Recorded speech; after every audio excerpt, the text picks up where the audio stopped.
अस्सलाम वालेकुम। तो क्या हुआ अगर तुम्हें वो ना मिला जो तुम चाहते थे? दिल टूटा है ना? दर्द हो रहा है? यूँ लग रहा है जैसे अब कोई ख्वाहिश बाकी ना रही हो।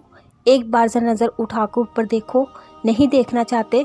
बस एक मर्तबा आंखें बंद करके अपने दिल में झांको। महसूस हुआ वो तुम्हें देख रहा है, तुम्हें सुन रहा है। तुम्हारी तकलीफ़ उसकी नज़र से दूर नहीं, वो सब जानता है और वो तुम्हें इतना अता करेगा तुम राज़ी हो जाओगे। सुनो, खुदा अपनी मसलहतें उन्हीं पर ज़ाहिर करता है जो उस पर यकीन रखें। सब्र के साथ इंतज़ार करें, फिर सारे सवालों के जवाब अपने आप मिल जाते हैं।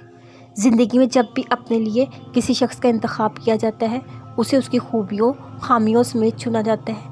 उसकी खामियों पर तबसरे नहीं किए जाते, बल्कि इन्हें दूर करने में उसकी मदद की जाती है। उसकी खूबियों को हर मौके पर सराहा जाता है, क्योंकि दर हकीकत चुन लेने के सभी तकाज़ों को पूरा करने की इब्तिदा यहीं से होती है। मायूस ना होना, यहाँ कब किसको सब कुछ मिला है तो जो मिला है उस पर शुक्र करो, नहीं मिला तो मलाल कैसा। ये जो वक्त इतना मुश्किल लग रहा है ये भी गुजर जाएगा। वक्त तो होता ही गुजरने के लिए है, ठहरना कहाँ आता है वक्त को। मायूसी तो कुफर है ना, फिर क्यों मुश्किल लग रही है ज़िंदगी।